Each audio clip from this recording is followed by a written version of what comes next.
نتیجه گذراندن چاره‌بینی‌های اپراتیوی جستجویی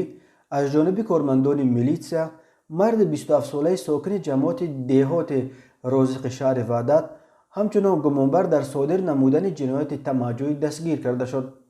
نامبرده خود را کارمند حفظ حقوق معرفی نموده با ساکن جماعت دهات اسماعیلوف شهر مذکور واخورده با بهانه آنی که گویا با رفیقش در فدراسیون روسیه داد و گرفت نموده است با روی تمجید از جبر دیده 6000 سومونی طلب کرده است.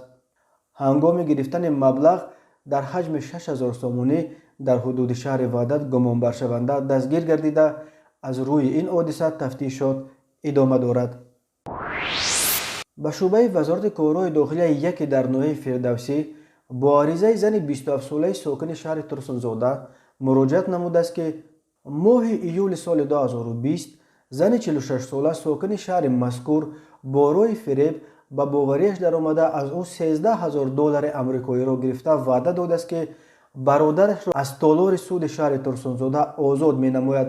اما مبلغ گرفتهش را به منفعت شخصیش صرف نموده تا حالا برنگردانیده است.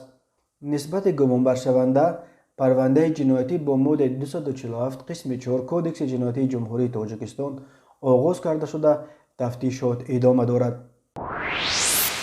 اینچنین به شعبه وزارت کارهای داخلی یک در ناحیه فردوسی با عریضه زن 34 ساله ساکن ناحیه مذکور مراجعت نموده است که 19 دکبر سال 2008 مرد 56 ساله ساکن پایتخت با روی فریب به باوریش در آمده از او $20000 آمریکایی گرفته وعده داده است که شوهرش را از حبس آزاد می کند،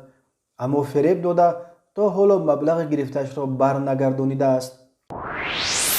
همزمان به شعبه وزارت کارهای داخلی یک در ناحیه فردوسی با عریضه مرد 37 ساله ساکن ناحیه مذکور مراجعت نموده است که 15 دکبر سال 2020 مرد 31 ساله ساکن شهر دوشنبه که پیشتر با ماده 247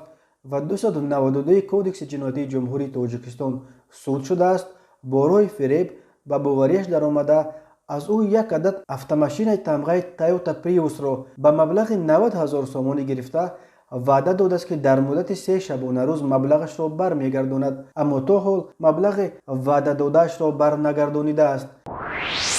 به شعبه وزارت کارهای داخلی دوی در ناحیه سینا با عریضه مرد 27 ساله ساکن ناحیه مذکور مراجعت نموده است که 20 مارس سال 2020 زن 44 ساله ساکن امین ناحیه با روی فریب به باوریش در آمده